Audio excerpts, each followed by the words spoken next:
क्या general entry सच में इतना सिंपल है? बस ये 3 स्टेप कर लो, आप जनरल एंट्री के हीरो बन जाओगे।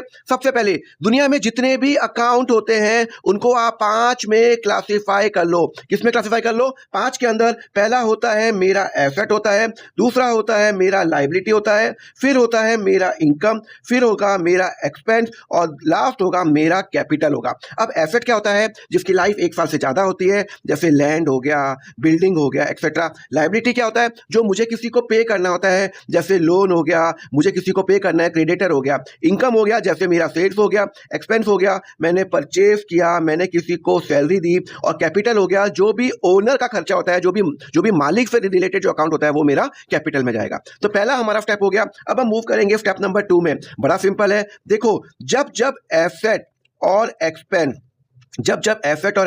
यहाँ पे डेबिट लिख रहा हूं, यहाँ पे क्रेडिट लिख रहा हूं। जब जब एसेट और एक्सपेंस बढ़ेगा तो वो डेबिट होगा, और जब जब एसेट और एक्सपेंस कम होगा तब वो क्रेडिट होगा। बस सिंपल, जब जब एसेट और एक्सपेंस बढ़ेगा डेबिट, जब जब एसेट और एक्सपेंस कम होगा तो क्रेडिट। दूसरा, जब जब लायबिलिटी इनकम या कैपिटल, बस लायबिलिटी इनकम कैपिटल जब जब बढ़ेगा तब तब क्या होगा? क्रेडिट होगा, और जब जब वो घटेगा तब क्या होगा? डेबिट होगा। एसेट और एक्सपेंस बढ़ेगा तो डेबिट, लायबिलिटी इनकम कैपिटल बढ़ेगा तो क्या होगा? क्रेडिट होगा। अब अपन एक एग्जांपल करते हैं।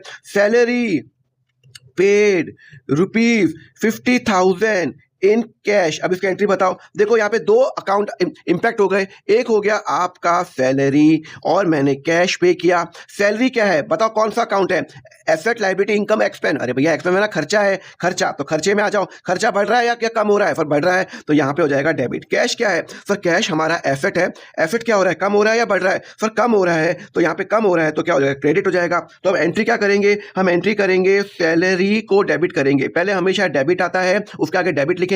डेबिट के अंदर लिखेंगे 50,000, और टू कैश। हमेशा ध्यान रखना जो कैश स्टार्ट होता है वो जो क्रेडिट अकाउंट होता है वो 2 से स्टार्ट होता है, और यहाँ पे करेंगे 50,000 रुपीज। समझ में आया? और यहाँ पे हम नरेशन लिखेंगे बीइंग सैलरी